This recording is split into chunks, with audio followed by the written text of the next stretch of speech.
ইন্নাল্লাযীনা ইয়াতলুনা কিতাবাল্লাহ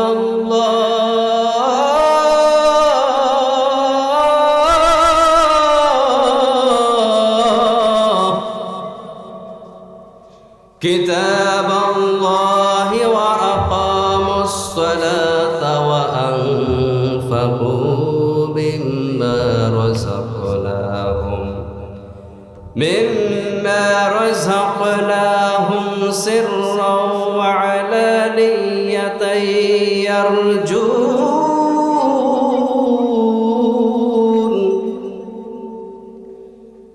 ইয়ারজুনা তিজারাতান লান তাবুর।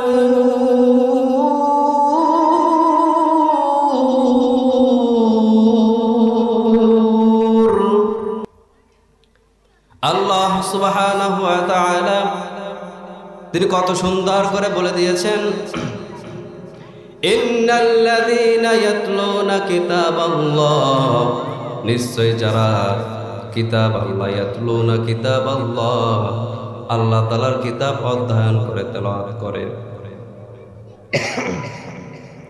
ওয়া আকামুস সালাহ, নামাজ প্রতিষ্ঠা করে, ওয়া আনফাকু মিম্মা রাযাকনাহুম, এবং আল্লাহ তাআলার রিজিক থেকে, আল্লাহ তাআলার দেওয়া রিজিক থেকে প্রকাশ্যে দান করে, আল্লাহর পথে ব্যয় করে, সিররা ওয়া আলানিয়াতান ইয়ারজুনা তিজারাতান লান তাবুর, তারা এমন ব্যবসার আশা করে যে ব্যবসায় কোনো লস নাই, শুধু লাভ আর লাভ। বলি সুবহানাল্লাহ।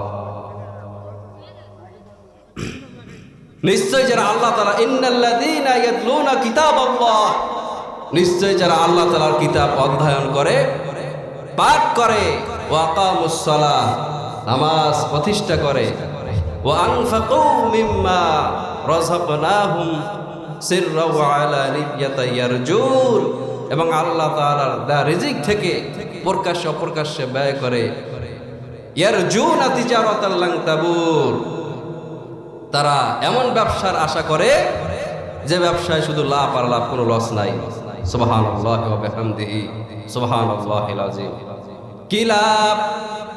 আল্লাহ সুবহানাহু ওয়া তাআলা তিনি বলেন, লিওয়াফিয়াহুম উজুরাহুম ওয়া ইয়াজিদাহুম মিন ফাদলি, নিশ্চয় আল্লাহ তাআলা তাদেরকে, অবশ্যই আল্লাহ তাআলা তাদের প্রতিদান দিবেন, মিন ফাদলি, এবং তাদের প্রতি অনুগ্রহই বাড়াতেই থাকবেন। বলি সুবহানাল্লাহ। আউযু বিল্লাহি মিনাশ শাইতানির রাজীম।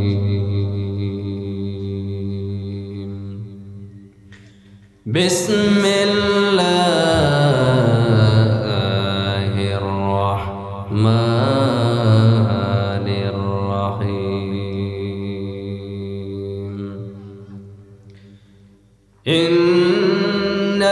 ইন্নাল্লাযীনা ইয়াতলুনা কিতাবাল্লাহি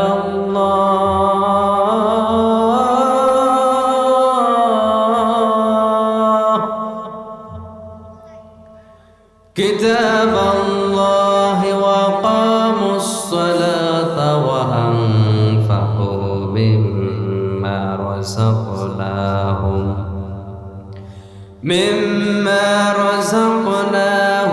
সিররা ওয়া আলানিয়াতান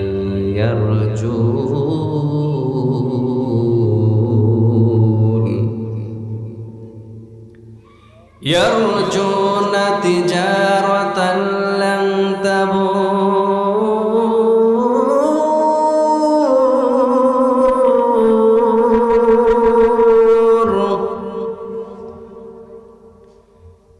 লিওয়াফিয়াহুম উজুরাহুম ওয়া ইয়াজিদাহুম মিন ফাদলিহি ইন্নাহু গফুরুন শাকুর।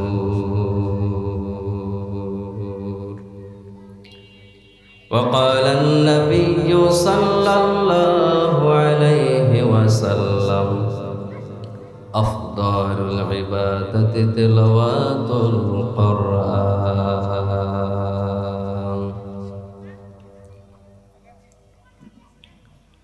وقال النبي صلى الله عليه وسلم خيركم من تعلم القرآن وعلمه وقال الله تعالى إن الله وملائكته يصلون على النبي يا أيها الذين آمنوا صلوا عليه وسلموا تسليما اللهم صل على محمد وعلى آل محمد كما صليت على إبراهيم وعلى آل إبراهيم إنك حميد مجيد اللهم بارك على محمد وعلى آل محمد كما باركت على إبراهيم وعلى آل إبراهيم إنك حميد مجيد ربي زدني علما ربي زدني علما ربي زدني علما ربي اشرح لي صدري ويسر لي أمري واحلل عقدة من لساني يفقه قولي بسم الله الذي لا يضر مع اسمه شيء في الأرض ولا في السماء وهو السميع العليم أعوذ بكلمات الله التامة من كل شيطان وهامة ومن كل عين لامة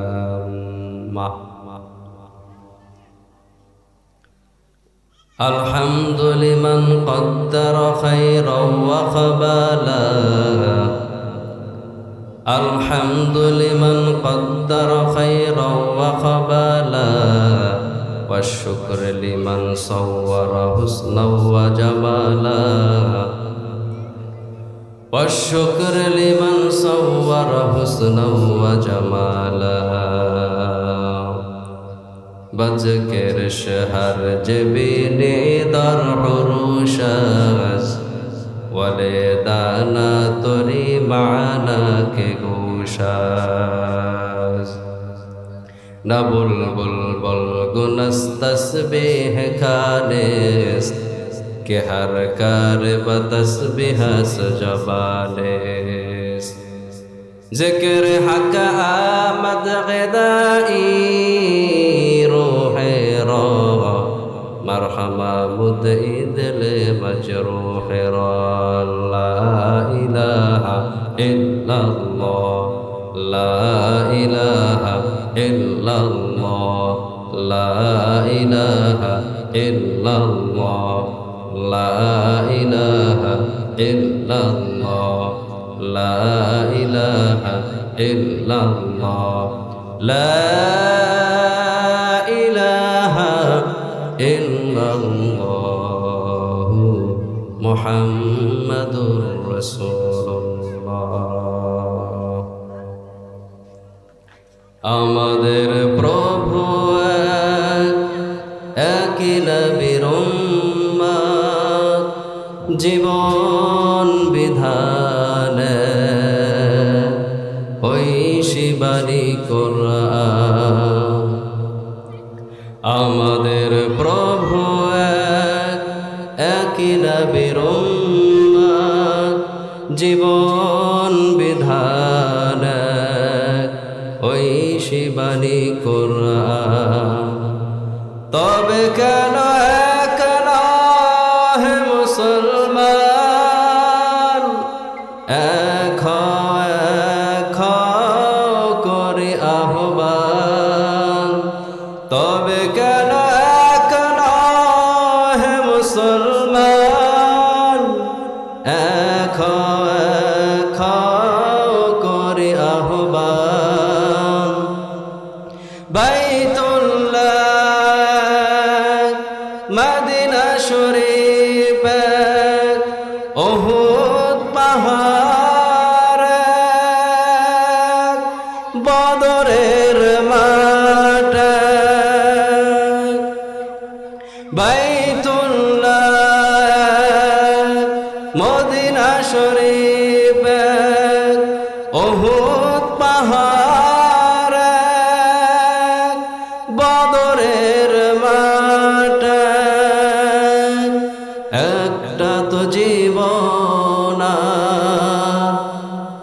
মরণ তো একবার, একটা তো জীবন, আর মরণ তো একবার, সকলের তরে আছে একই স্থান।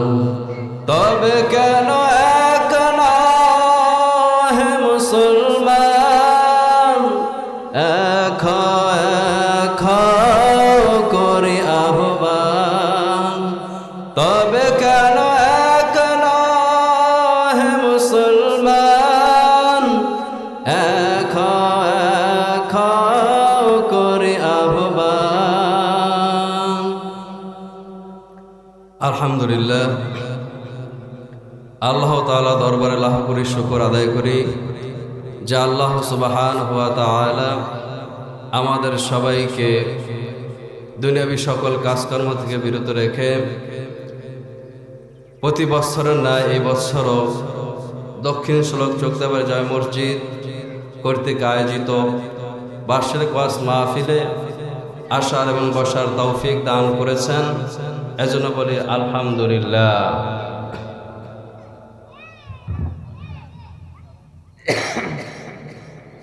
সম্মানিত ভাইয়েরা,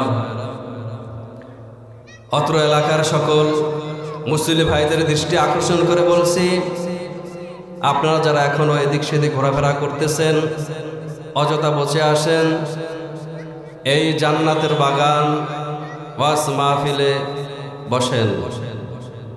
আল্লাহ তাআলার উসিলা করে আপনাকে আমাকে মাফ করেও দিতে পারে, তাই অযথা ঘোরাফেরা না করে অতি সত্বরেই ওয়াজ মাহফিলের প্যান্ডেলে বসে যান। সম্মানিত ভাইয়েরা, আজকে আমি আপনাদের সামনে যে বিষয় নিয়ে আলোচনা করব সে বিষয়টা হলো কোরআনুল কারীমের ফজিলত এবং এর গুরুত্ব এবং এর তাৎপর্য সম্পর্কে।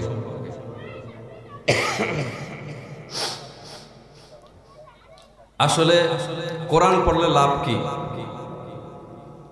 কোরআন অধ্যয়ন করলে আসলে লাভ কি, এটা আমাদের জানা দরকার। কথা ঠিক কিনা বলেন?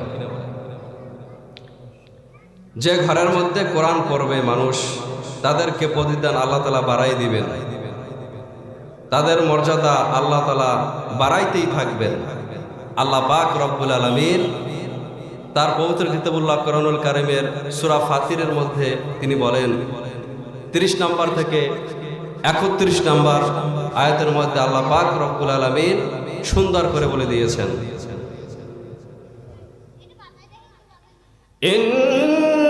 ইন্নাল্লাযীনা ইয়াতলুনা কিতাবাল্লাহ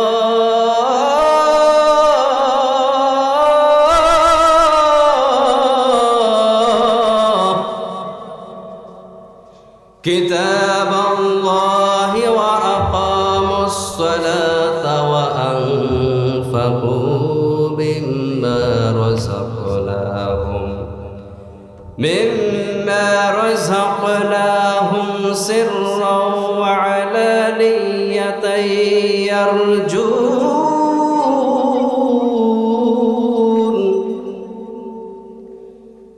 ইয়ারজুনা তিজারাতান লান তাবুর।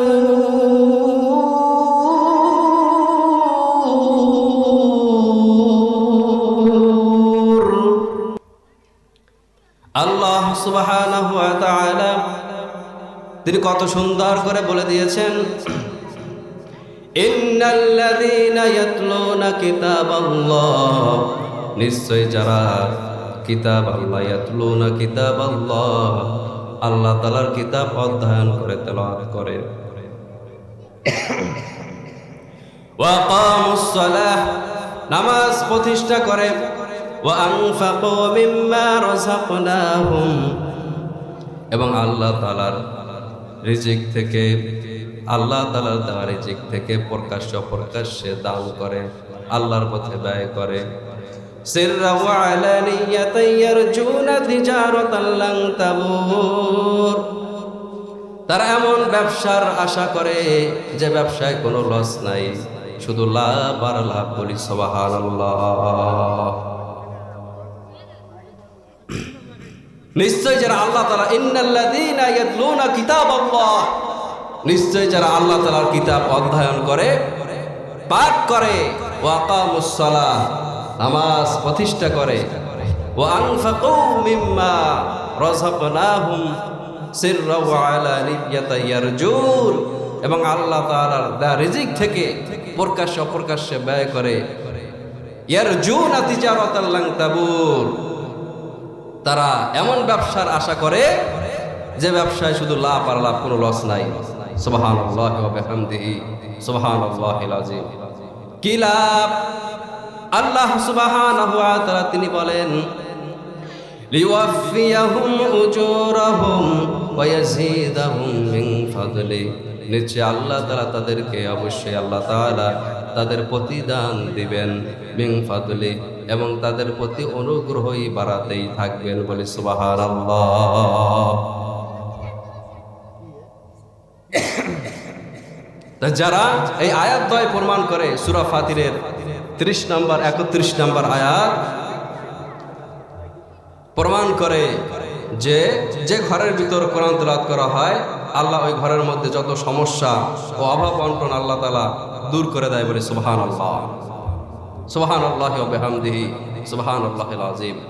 সম্মানিত ভাইরা, আগের কালে দেখতাম কৃষকরা মাঠে কাজ করত, কিন্তু তারা ফজর নামাজ জামাতের সাথে পড়তো, তারপরে তারা কোরআন তেলাওয়াত করে মাঠে যাইতো। কিন্তু আজকে মা বোনেরা কোরআন তেলাওয়াত করে না, আর পুরুষরা তা করেই না। সম্মানিত ভাইরা, আজকে ঘরের মধ্যে কোরআন তেলাওয়াত নাই। এই ডিজিটাল জামানায় শুধু ফেসবুক, ইউটিউব এবং ডিশের লাইন, ওয়াইফাই লাইন, এইগুলা কোরআন তেলাওয়াতের সাথে সম্পর্ক নষ্ট করছে। আগে বাড়ির মধ্যে যদি যাইতাম, শুধু কোরআন তেলাওয়াতের আওয়াজ শোনা যাইতো মা বোনদের, কিন্তু এই আজকে মোবাইলের প্রভাবে পড়ে ফেসবুক, ইউটিউব এগুলা এত মানুষকে আকর্ষণ করছে যে মোবাইল চালাইতে চালাইতে 1টা 2টা বাজে, কখন কোরআন তেলাওয়াত করবে, কখন ফজরের নামাজ আদায় করবে। এই কোরআন তেলাওয়াত ঘরের মধ্যে নাই, যার কারণে ঘরের মধ্যে শান্তি নাই, ঘরে শান্তি নাই, বাইরে শান্তি নাই। এই কোরআনের সাথে সম্পর্ক আমরা নষ্ট করে ফেলেছি। এই কোরআনকে যদি আমরা আঁকড়ে ধরতাম, এই কোরআনকে যদি আমরা মহাব্বত করতাম এবং এর ইলম অনুযায়ী যদি আমরা আমল করতাম, আল্লাহ সুবহানাহু ওয়া তাআলা আমাদের ঘরে বাইরে এবং আমাদের জিন্দেগিতে বরকত দিয়ে দিতেন। কথা ঠিক কিনা বলেন? সম্মানিত ভাইরা, কোরআনের সাথে যে মহাব্বত স্থাপন করে, ভালোবাসা স্থাপন করে, উনি যদি 10 তলারও হয়, বস্তির হয়, তার সম্মান আল্লাহ তাআলা বাড়াই দেন। সে যেই হোক, যেই পেশারি হোক, সে কামার হোক, কুমার হোক, সে মুসি হোক, সে যদি 10 তলারও হয়, বস্তিরও হয়, কোরআনের সাথে সম্পর্ক করার কারণে, কোরআন তেলাওয়াত করার কারণে, কোরআনের ইলম অর্জন করার কারণে আল্লাহ সুবহানাহু ওয়া তাআলা তাদের সম্মান বাড়াইয়া দেন। বলি সুবহানাল্লাহ। ওমর ইবনে খাত্তাব রাদিয়াল্লাহু তাআলা আনহু, তিনি যখন আমিরুল মুমিনিন হইলেন, তিনি যখন মুসলিম জাহানের খলিফা হইলেন, অর্ধ জাহানের খলিফা, খলিফাতুল মুসলিমিন যখন হইলেন, তখন তিনি মক্কার প্রশাসনিক কাজে নিয়োগ দিলেন রাফি ইবনে আব্দুল হারিসকে। তিনি আবার মক্কার ছোট ছোট গ্রাম্য প্রশাসনিক কাজে নিয়োগ দিলেন ইবনে আবজাকে। এই ওমর ইবনে খাত্তাব রাদিয়াল্লাহু তাআলা আনহু মক্কার প্রশাসনিক কাজে নিয়োগ দিয়েছেন রাফি ইবনে আব্দুল হারিসকে। তার সাথে দেখা করলেন উসমান নামক স্থানে বসে। দেখা করার পরে আমিরুল মুমিনিন খলিফাতুল মুসলিমিন ওমর রাদিয়াল্লাহু তাআলা আনহু তিনি রাফি ইবনে আব্দুল হারিসকে জিজ্ঞেস করলেন, ও রাফি ইবনে আব্দুল হারিস, তোমার উপর মক্কার প্রশাসনিক কাজে দায়িত্ব দিয়েছি, কোনো সমস্যা নাই তো? কিভাবে দায়িত্ব পালন করতেছো? কোনোখানে কোনো সমস্যা নাই? এভাবে যখন জিজ্ঞেস করলেন, তখন সেই রাফি ইবনে আব্দুল হারিস বললেন, হে আমিরুল মুমিনিন, না কোনো সমস্যা নাই, আল্লাহর রহমতে খুব সুন্দরভাবে এই মক্কার প্রশাসনিক কাজ আমি পরিচালনা করতেছি। বলি সুবহানাল্লাহ। কথা বলতে বলতে ওমর ইবনে খাত্তাব রাদিয়াল্লাহু তাআলা তিনি এক পর্যায়ে বলে ফেললেন, হে রাফি ইবনে আব্দুল হারিস, মক্কার ছোট ছোট গ্রাম্য প্রশাসনিক কাজে কাকে নিয়োগ দিয়েছো বলো। তখন সে রাফি ইবনে আব্দুল হারিস বলল, মক্কার ছোট ছোট গ্রাম্য প্রশাসনিক কাজে যাকে নিয়োগ দেওয়া হয়েছে, যাকে কাজের দায়িত্ব দেওয়া হয়েছে, সে হলো ইবনে আবজা। এই কথা শোনার পর ওমর ইবনে খাত্তাব রাদিয়াল্লাহু তাআলা আনহু তিনি জিজ্ঞেস করলেন, ইবনে আবজা আবার কে? রাফি ইবনে আব্দুল হারিস তিনি বললেন, হে আমিরুল মুমিনিন, তিনি হলেন আমাদের একজন আজাদকৃত গোলাম। তিনি আমাদের একজন আজাদকৃত গোলাম। ইবনে আবজাকে বললেন, ইবনে আবজা আবার কে? রাফি ইবনে আব্দুল হারিস তিনি বললেন, তিনি হলেন আমাদের একজন আজাদকৃত গোলাম। ওমর ইবনে খাত্তাব রাদিয়াল্লাহু তাআলা আনহু এই কথা শুনে তিনি আশ্চর্য হয়ে গেলেন। তিনি জিজ্ঞেস করলেন, একজন আজাদকৃত গোলামকে তোমরা এত বড় কাজের দায়িত্ব দিলা, এত বড় কঠিন কাজের দায়িত্ব দিলা, কিছুই বুঝলাম না। তখন রাফি ইবনে আব্দুল হারিস ডাক দিয়ে বললেন, হে আমিরুল মুমিনিন ওমর ইবনে খাত্তাব রাদিয়াল্লাহু তাআলা আনহু, শুনেন, তিনি আজাদকৃত গোলাম হতে পারে, কিন্তু তার মধ্যে তিনটা কোয়ালিটি আছে। কয়টা? তিনটা কোয়ালিটি আছে, তিনটা গুণ আছে। এক নাম্বার হইল সে কোরআন তেলাওয়াত করতে পারে।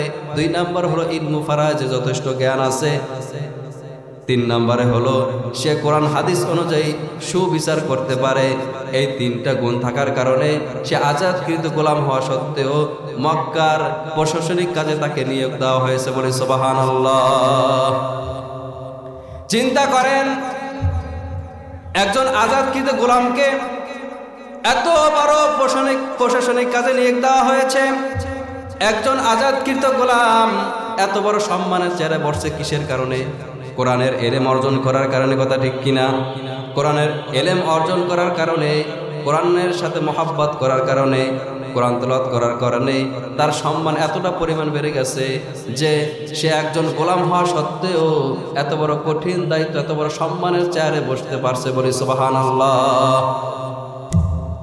এজন্য যারা কোরআনের সাথে সম্পর্ক করবে, কোরআনের সাথে সুসম্পর্ক করবে, কোরআনের ইলম অর্জন করবে, সে 10 তলারও যদি হয়, বস্তিরও হয়, কামারও হয়, কুমিরও হয়, কুমারও হয়, এবং যদি মুসিও হয়, সে যে শ্রেণীর হোক না কেন, যে পেশার হোক না কেন, কোরআনের ইলম অর্জন করার কারণে আল্লাহ সুবহানাহু ওয়া তাআলা তার মর্যাদা বাড়াই দেয়। কথা ঠিক কিনা বলেন?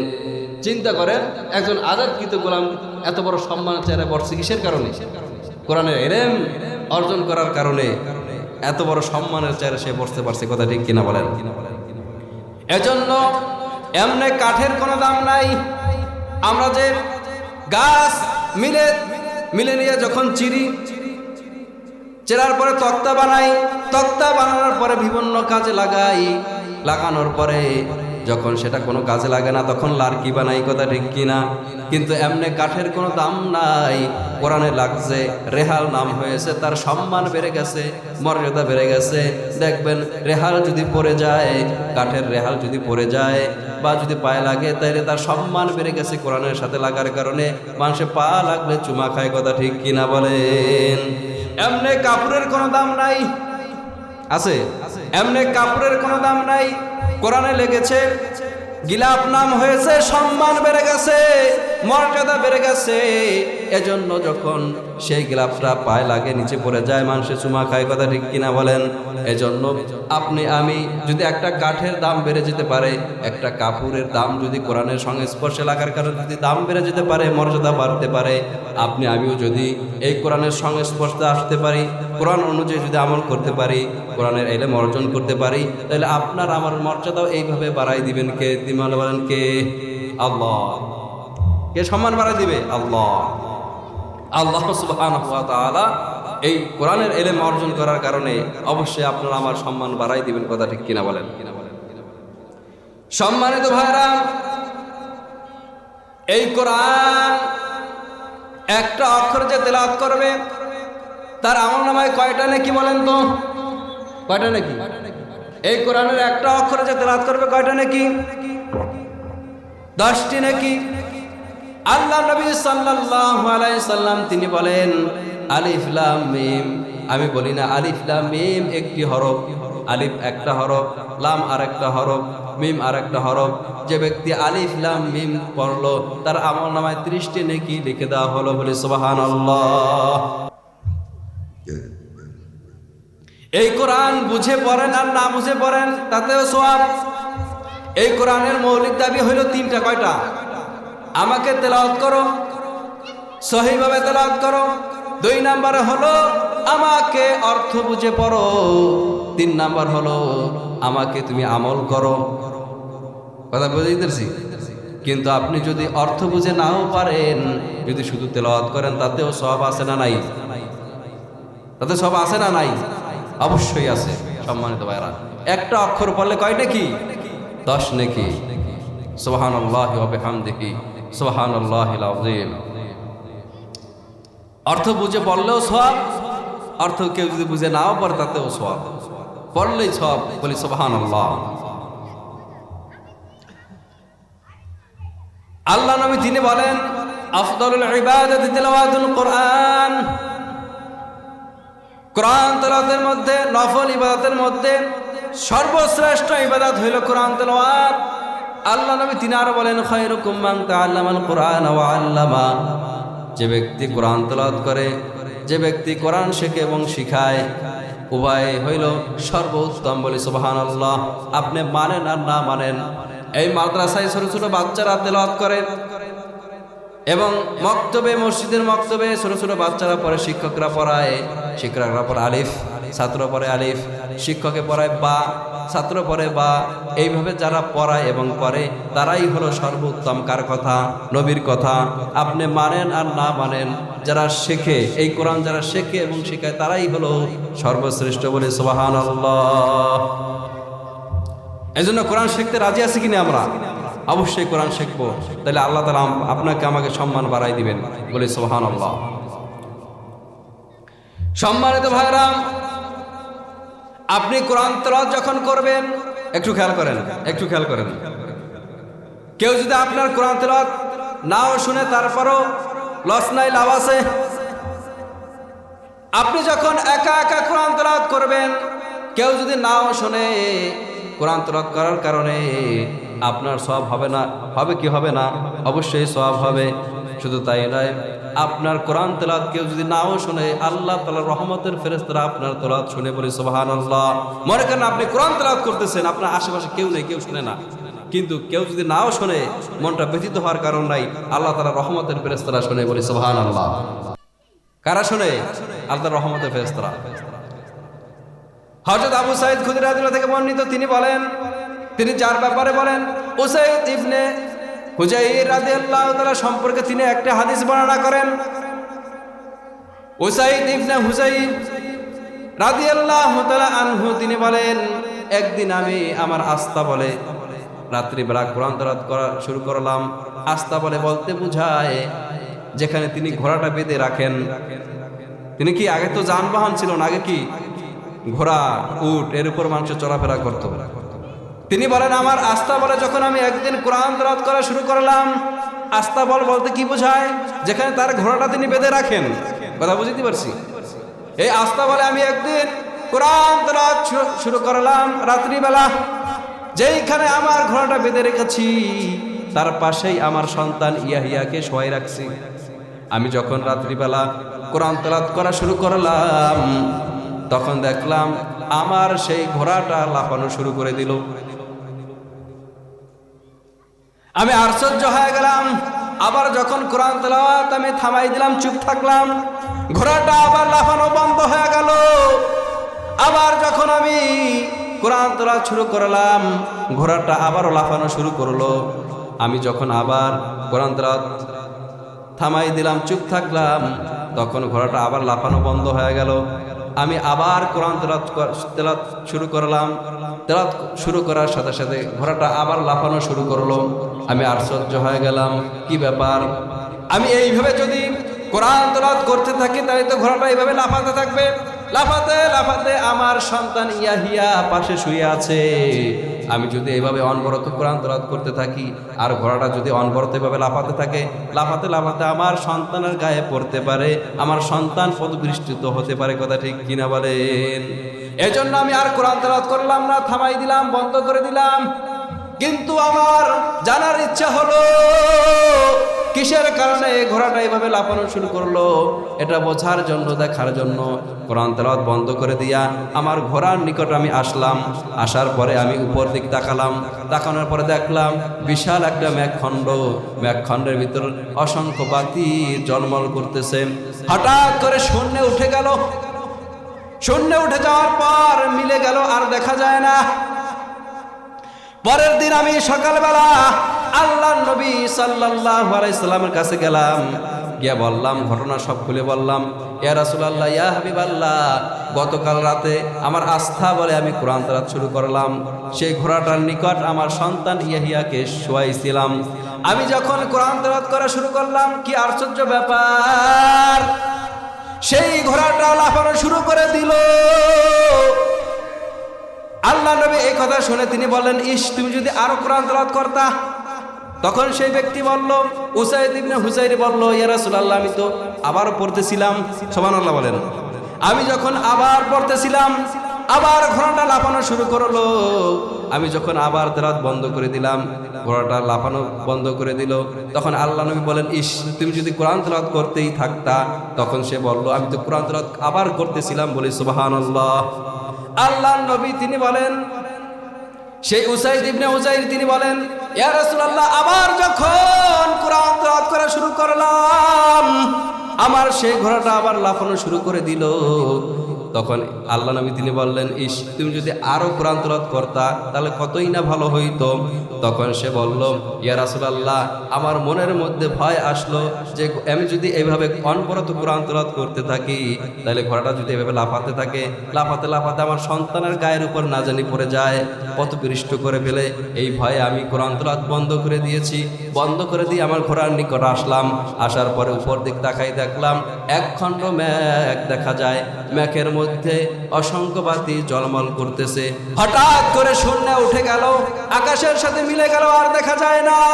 ইয়া রাসূলুল্লাহ, ইয়া হাবিবাল্লাহ, এটা কিসের আলামত কিছুই বুঝলাম না।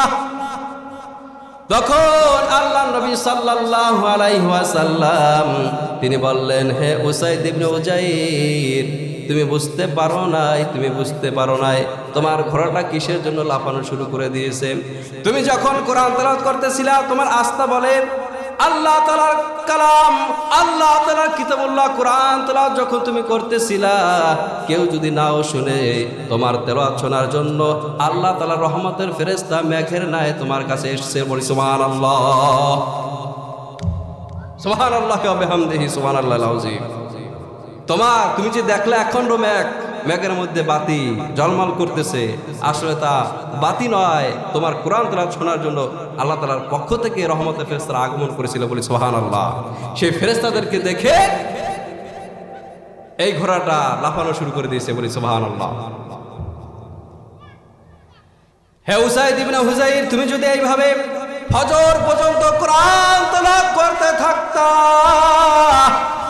ফজরে যখন আজান হয়ে যাইতো, মুসল্লিরা যখন ফজর নামাজ পড়তে আসতো, তারাও তোমার সেই রহমতের ফেরেশতা সচক্ষে দেখতে পাইতো। বলি সুবহানাল্লাহ। তুমি যদি ফজর পর্যন্ত কোরআন তেলাওয়াত করতে থাকতা, আর ফজরে যদি আজান হয়ে যেত, মুসল্লিরা নামাজ পড়তে যদি আসতো, তা আসার সময় তারাও সেই রহমতের ফেরেশতা সচক্ষে দেখতে পাইতো। বলি সুবহানাল্লাহ। এই জন্য বলি সম্মানিত ভাইরা, আপনি যদি কোরআন তেলাওয়াত করেন, কেউ যদি নাও শোনে, আশেপাশে কেউ যদি নাও দেখে, নাও শুনে, তাতে আফসোসের কোনো কিছু নাই। আল্লাহ তার রহমতের ফেরেশতা আপনার তেলাওয়াত শুনে। বলি সুবহানাল্লাহ। বুঝাইতে পারছি? সম্মানিত ভাইরা,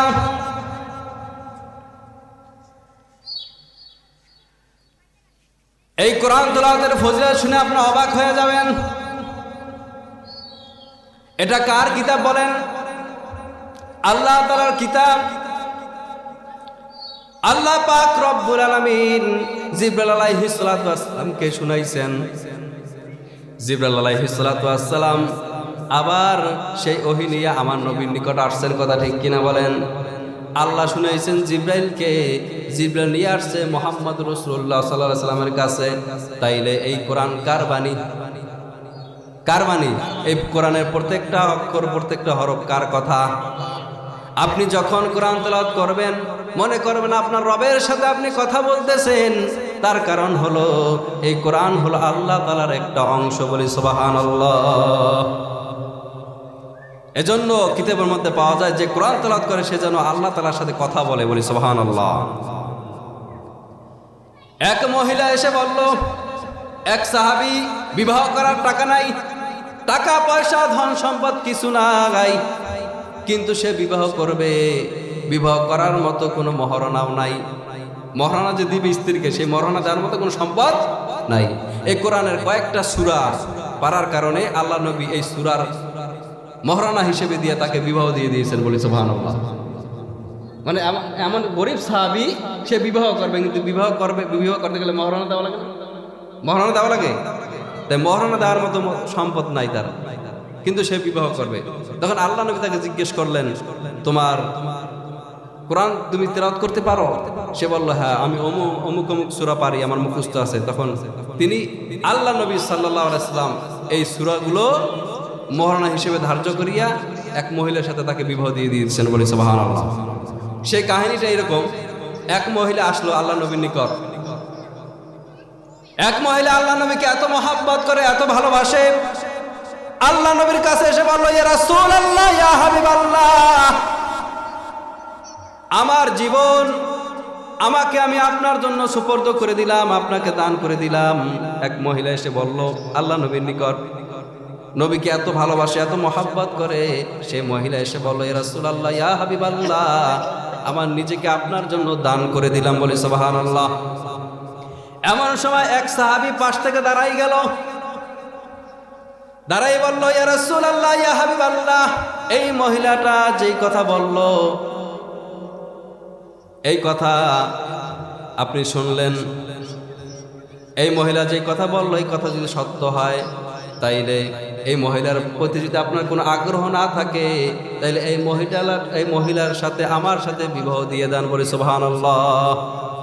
এই মহিলা যে কথাটা বলল সে যদি সত্য বলে থাকে, তাইলে এই মহিলার প্রতি যদি আপনার কোনো আগ্রহ না থাকে, তাহলে এই মহিলার সাথে আমার সাথে বিবাহ পড়াই দেন, বলি সুবহানাল্লাহ। এই মহিলার প্রতি যদি ইয়া রাসূলুল্লাহ আপনার আগ্রহ যদি না থাকে, তাহলে এই মহিলাটাকে আমি বিবাহ করতে চাই, বলি সুবহানাল্লাহ। তখন আল্লাহ নবী তিনি বললেন, তুমি যে বিবাহ করবা, বিবাহ করার জন্য তোমার কি কোনো টাকা পয়সা আছে, ধন সম্পদ আছে, মহারণা দেওয়ার মতো কিছু আছে নাকি বলো? তখন সে বলল, ইয়া রাসূলুল্লাহ, ইয়া হাবিবাল্লাহ, আমার কিছুই নাই। তখন আল্লাহ নবী বলেন, তুমি তোমার বাড়িতে ফিরে যাও, দেখো একটা লোহার আংটিও তুমি পাও নাকি, লোহার আংটিও যদি পাও সেটা নিয়ে আসো, সেইটা মহারণা হিসেবে দিয়ে তোমাকে বিবাহ পড়াই দিই, বলি সুবহানাল্লাহ। তখন সেই সাহাবী কান্না কণ্ঠে বলল, ইয়া রাসূলুল্লাহ, ইয়া হাবিবাল্লাহ, আমার একমাত্র সম্পদ এই পরনের লঙ্কিটা ছাড়া কিছুই নাই। তখন আল্লাহ নবী তিনি বললেন, তোমার এই পরনের লঙ্গিটা যদি দুই ভাগ করি, এক ভাগ যদি মরনা হিসেবে সেই মহিলাটাকে দেই, আর এক ভাগ যদি তোমাকে দিয়ে দেই, তাইলে এত ছোট হয়ে যাবে যে সেই এক ভাগ দিয়ে তোমার লজ্জা স্থান তুমি ঢাকতে পারবা না। কথা বুঝাইতে পারিনি মনে হয়। তোমার মূল সম্পদ হলো এই পরনের লঙ্গিটা, এই লঙ্গিটা যদি দুই ভাগ করি, এক ভাগ যদি তোমার স্ত্রীকে মরনা হিসেবে দেই, আর এক ভাগ যদি তোমাকে দেই, তা সেই এক ভাগ দিয়ে তোমার লজ্জাস্থান ভালো মতো ঢাকবে না। সুতরাং দুই ভাগ করে কোনো লাভ নাই। সুতরাং এই মহিলার সাথে তোমার কোনো বিবাহ দেওয়া চলবে না, তুমি চলে যাও। মহারণা দেওয়ার মতো তোমার যেহেতু কোনো সামর্থ্য নাই, তাহলে তোমার সাথে সেই মহিলার কোনো বিবাহ দেওয়া হবে না, তুমি চলে যাও। সাহাবী চলে যাইতেছে। এমন সময় আল্লাহর নবী সাল্লাল্লাহু আলাইহি সাল্লাম ডাক দিলেন, ও সাহাবী দাঁড়াও, তুমি কি কোরআন তেলাওয়াত করতে পারো? এই কোরআনের কোনো অংশ কি তোমার মুখস্থ আছে নাকি বলো, বলি সুবহানাল্লাহ। তখন সেই সাহাবী মুস্কি হেসে দিয়ে বলল, ইয়া রাসূলুল্লাহ, ইয়া হাবিবাল্লাহ, এই কোরআনের অমুক অমুক সূরা আমার মুখস্থ আছে।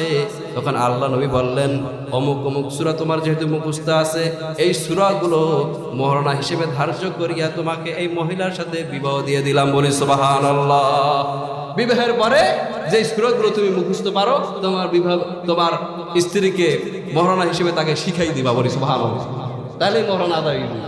তুমি যে সূরাগুলো পারো মুখস্থ আছে, সেগুলো আমি মহারণা হিসেবে ধার্য করিয়া সেই মহিলার সাথে তোমাকে বিবাহ দিয়ে দিলাম। বিবাহের পরে সেই সূরাগুলো তুমি তোমার স্ত্রীকে শিখিয়ে দেবা, মহারণা আদায় হয়ে যাবে। বলি সুবহানাল্লাহ। চিন্তা করা যায় সম্মানিত ভাইরা, এই সাহাবীর বিবাহ করার মতো কোনো সম্পদ নাই। এই কোরআন শেখার কারণে, কোরআন পড়ার কারণে সে বিবাহ করতে পারছে। কথা ঠিক কিনা বলেন? ঠিক কিনা? দেখছেন কোরআনের কত দাম, কত সম্মান। সম্মানিত ভাইরা, আলোচনা প্রায় শেষ পর্যায়ে। একটু খেয়াল করেন, এই পৃথিবীর সৃষ্টি লগ্ন থেকে অদ্য পর্যন্ত যত নবী রাসূল আল্লাহ তাআলা পাঠাইছেন, সমস্ত নবী রাসূলদের চাইতে সর্বশ্রেষ্ঠ কে? কোন? সমস্ত নবী রাসূলের চাইতে সর্বশ্রেষ্ঠ নবী হইলেন আমার নবী। কথা ঠিক কিনা বলেন? তাতে কোনো সন্দেহ নাই। কিন্তু একটা যদি প্রশ্ন করি আপনাদেরকে, আপনারা কিন্তু অনেকেই বলতে পারবেন না এই কোরআন শ্রেষ্ঠ না আমার নবী শ্রেষ্ঠ। বলেন তো দেখি। আমার নবীর মর্যাদার শেষ নাই, সম্মানের শেষ নাই, কিন্তু কথা ঠিক আছে, কিন্তু এই কোরআন শ্রেষ্ঠ না আমার নবী শ্রেষ্ঠ? বলেন তো। এই কোরআনের পাওয়ার বেশি না আমার নবীর পাওয়ার বেশি? বলেন তো। কোরআনের পাওয়ার বেশি। কিভাবে? কাল হাসর ময়দানে সমস্ত হাসরবাসীরা সহ্য করতে না পেরে, আযাব গজব সহ্য করতে না পেরে আদম নবীর কাছে যাবে, ইব্রাহিম নবীর কাছে যাবে, ঈসা নবীর কাছে যাবে, মুসা নবীর কাছে যাবে। কেউ তাদের ব্যাপারে সুপারিশ করতে পারবে না। সর্বশেষে যাবে জনাবে মুহাম্মদ রাসূলুল্লাহ সাল্লাল্লাহু আলাইহি সাল্লামের কাছে গিয়ে বলবে, আমাদের জন্য সুপারিশ করেন, আল্লাহ তাআলা যেন আমাদের বিচার করে দেয়। তখন আল্লাহ নবী সাল্লাল্লাহু আলাইহি সাল্লাম মাকামে মাহমুদের সিজদায় পড়ে যাবেন। সুবহানাল্লাহ বলেন। আল্লাহ নবী যখন মাকামে মাহমুদের সিজদায় পড়ে যাবেন, অজর নয়নে কান্না শুরু করে দিবেন, তখন আল্লাহ তাআলা ডাক দিয়ে বলবেন, হে নবী আমার, আপনি কাঁদবেন না। আজকে হাসর ময়দান আপনার কাঁদের দিন নয়, মাথা উঠান। আপনি যা বলবেন তা কবুল করা হবে, আপনি যা সুপারিশ করবেন সেই সুপারিশ মঞ্জুর করা হবে। বলি সুবহানাল্লাহ। আল্লাহ নবী সাল্লাল্লাহু আলাইহি সাল্লাম তিনি বলবেন, হায় আল্লাহ, আমার উম্মতদেরকে আপনি জাহান্নাম থেকে মুক্তি দিয়া জান্নাত দিয়া দেন। সুবহানাল্লাহ বলেন। এরপরে আল্লাহর নবীকে আল্লাহ পাক রব্বুল আলামিন সুপারিশের অধিকার দিবেন। বলি সুবহানাল্লাহ। এই হইল আল্লাহ নবীর সুপারিশ। আল্লাহ তাআলার অনুমতি পাইলে আল্লাহ নবী সুপারিশ করতে পারবে। কথা ঠিক কিনা বলেন? আর অন্যদিকে কোরআনের সুপারিশ কেমন, কোরআন কত বড় পাওয়ারফুল দেখেন। কোরআনের কোনো অনুমতি লাগবে না। কাল হাসরের ময়দানে এই কোরআন, যে ব্যক্তি কোরআন দুনিয়াতে তেলাওয়াত করেছে, কোরআন অনুযায়ী আমল করেছে, তাকে বলা হয় কোরআনওয়ালা। এই কোরআনওয়ালার পক্ষে কোরআন এমনভাবে সুপারিশ করবে, আল্লাহ তাআলার অনুমতি লাগবে না। আল্লাহ তাআলার অনুমতি ছাড়াই আল্লাহর সাথে তর্ক শুরু করে দেবে, তর্ক বিতর্ক শুরু করে দেবে। হায় আল্লাহ তাআলা, এই তোমার বান্দা দুনিয়াতে বসে আমাকে আমল করছে, আমাকে কোরআন তেলাওয়াত করছে, আমাকে আমল করছে, এর জন্য ঘরে থাকতে পারে নাই, এর জন্য স্ত্রীর সাথে শুইতে পারে নাই, জেল জরিমানা খাটছে, আমাকে কোরআন আমাকে আমল করতে গিয়া, আমাকে তেলাওয়াত করতে গিয়া। সুতরাং এই তোমার বান্দাকে অবশ্যই জান্নাতে নিতে হবে। বলে সুবহানাল্লাহ। তর্ক শুরু করে দেবে, তর্ক, অনুমতি লাগবে না। সুবহানাল্লাহ। কোরআন এতই পাওয়ারফুল, এতই পাওয়ারফুল। বলে সুবহানাল্লাহ। শুধু তাই নয়, হাদিসের মধ্যে আসছে কোরআনে দুইটি সূরা, সূরা আল বাকারা এবং সূরা আলে ইমরান। এই দুইটি সূরা কাল হাসরের ময়দানে আল্লাহর সামনে দাঁড়াইয়া এমন ভাবে আসবে, দুইটা সামিয়ানার ন্যায় আসবে, দুই ঝাঁক পাখির ন্যায় আসবে, দুইটা মেঘখণ্ড ন্যায় এসে আল্লাহ তাআলার সাথে তর্ক বিতর্ক শুরু করে দেবে। হায় আল্লাহ তাআলা, তোমার এই বান্দাকে অবশ্যই তোমাকে জান্নাতে নিতেই হবে। বলি সুবহানাল্লাহ। কোরআন সুপারিশ করবে। সুবহানাল্লাহ। কোরআনের কত পাওয়ার, কতই পাওয়ারফুল। কথা ঠিক কিনা বলেন? কতই শ্রেষ্ঠ। আর নবী সুপারিশ করতে গেলে মাকামে মাহমুদের সেজদায় পড়া লাগবে, তারপরে আল্লাহ তাআলা হুকুম দিবেন, অনুমতি দিবেন, তারপর সে সুপারিশ করতে পারবে। আর অন্যদিকে কোরআনের কোনো অনুমতি লাগবে না, কোরআন নিজেই তর্ক বিতর্ক শুরু করে দেবে, বলি সুবহানাল্লাহ। তাহলে এই কোরআনের সাথে আমরা থাকবো তো ইনশাআল্লাহ, অবশ্যই কোরআনের সাথে আমরা থাকবো। এই কোরআন এহকাল পরকালে আপনার আমার জন্য নাজাতের জন্য, এই কথা ঠিক কিনা বলেন? এই কোরআনকে যদি আমরা আঁকড়ে ধরতে পারি, এই কোরআন থেকে আমরা দূরে সরে গেছি, এর জন্য আজকে আমরা মার খাচ্ছি। এই কোরআনকে যদি আমরা আঁকড়ে ধরতে পারি, ধরার মতো যদি ধরতে পারতাম, ধরি, তাহলে আমরা কখনোই এভাবে লাঞ্ছিত বঞ্চিত হতাম না। এহকালে পরকালে অবশ্যই আমাদের জন্য আল্লাহ তাআলা সম্মান বাড়াই দিত, কথা ঠিক কিনা বলেন? তাই আমরা এহকালে এবং পরকালে যদি নিজেদের মর্যাদা বাড়াতে চাই, নাজাত পেতে চাই, অবশ্যই কোরআনকে আঁকড়ে ধরতে হবে, কোরআন তেলাওয়াত করতে হবে, কোরআনে এলেম অর্জন করতে হবে, এলেম অনুযায়ী আমল করা লাগবে, কথা ঠিক কিনা বলেন? আল্লাহ তাআলা আমাদের সকলকে আমল করার তৌফিক দান করুক, সকলে আমিন।